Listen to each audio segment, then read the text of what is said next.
guy. It's a picture. You're looking at me here.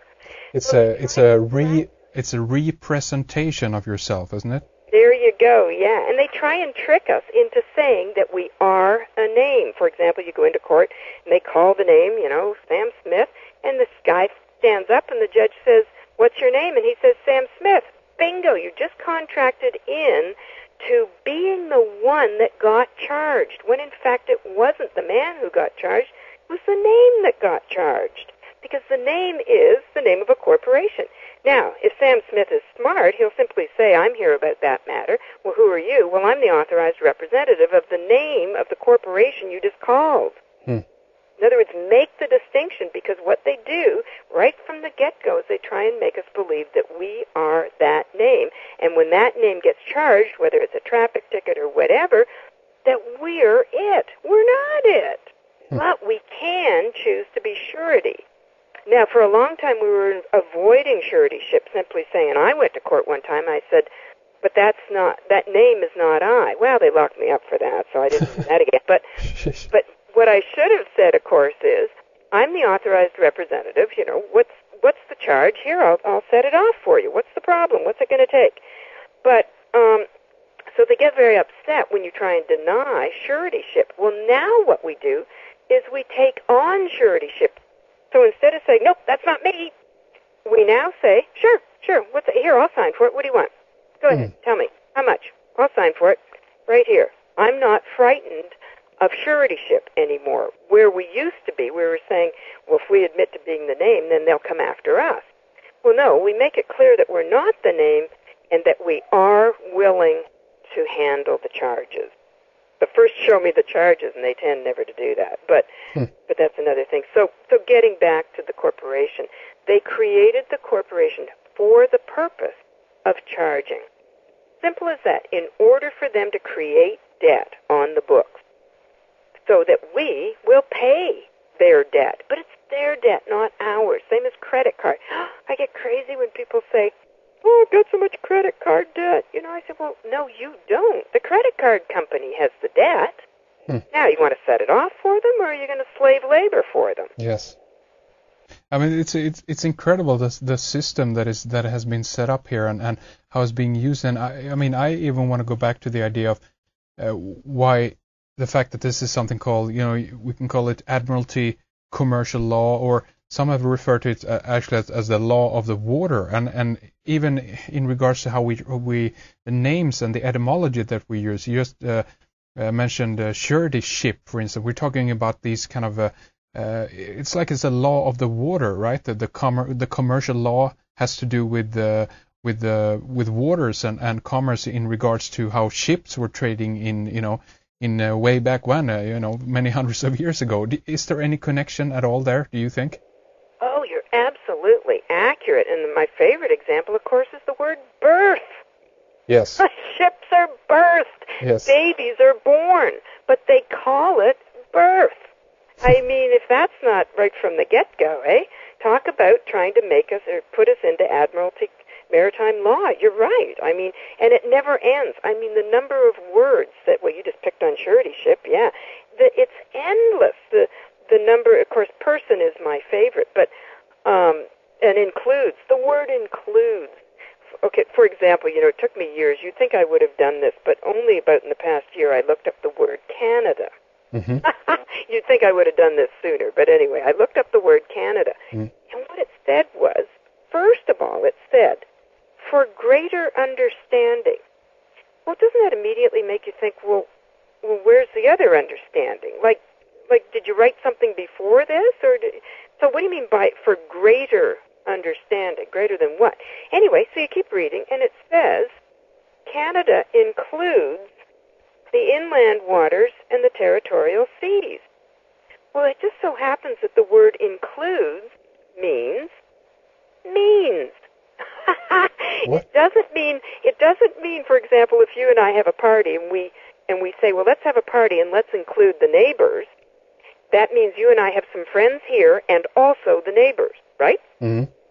What they mean when they say let's have a party and that includes the neighbors, it means only the neighbors.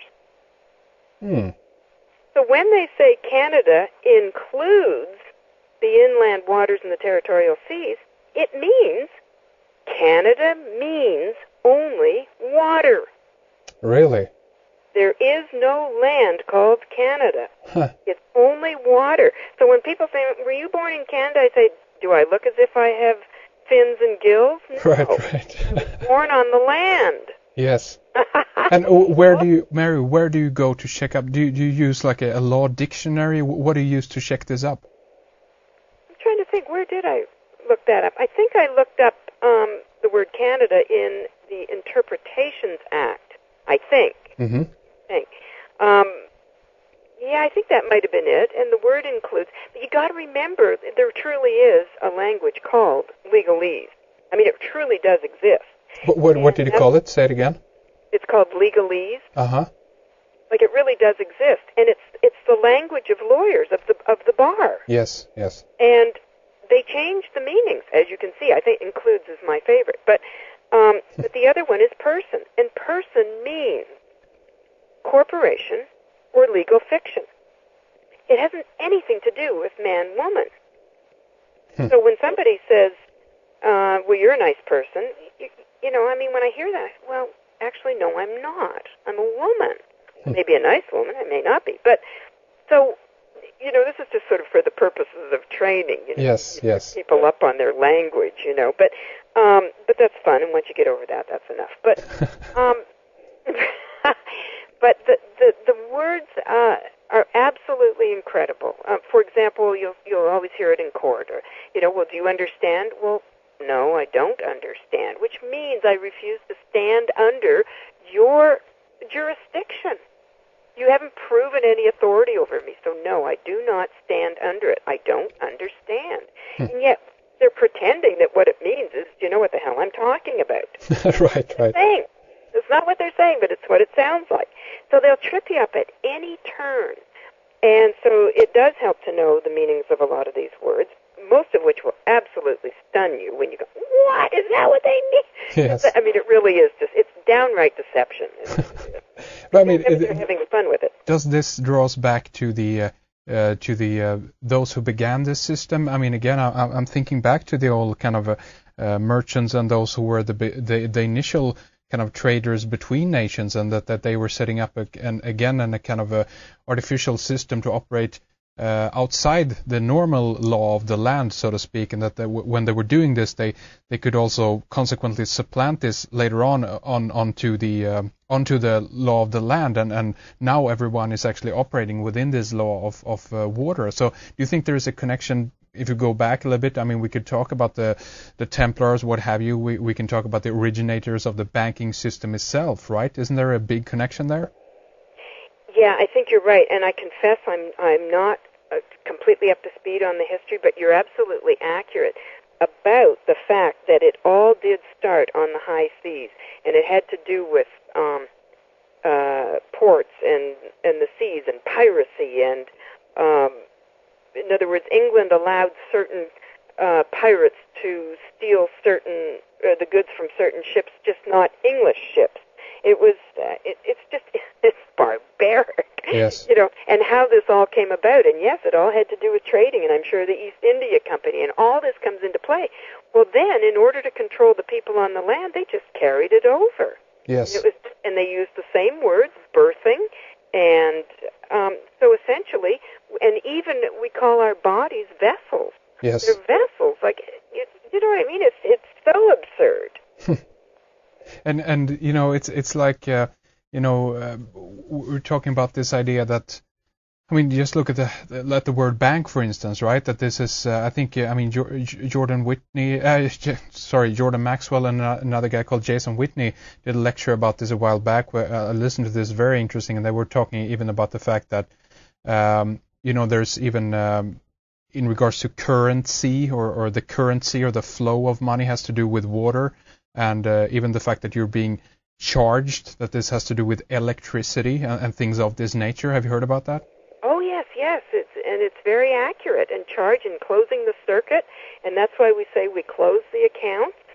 And, as you say, the bank of the river, it's all about water. And then, of course, I guess you could say, well, we're 80% water or 75% water. So maybe it applies to us in some surreptitious manner. In some esoteric way, they've found a way to kind of supplant this, and I mean, in a way, it's as you say, it's logical in that sense then, but again, it's not applicable to what we actually are want out from the system, because again, this is a system that has been subsequently or afterwards, if you like, been supplanted above the natural or the real system that was there to begin with, you know. Yeah. I mean, you know, and this is why when we write a lot of documents these days, we're very careful to say that, you know, we are a man, or in my case, a woman, born on the land. In other words, you don't get jurisdiction or authority over me because I wasn't birthed, and I wasn't birthed on water. I'm of the land, over which you have no authority unless I grant you it.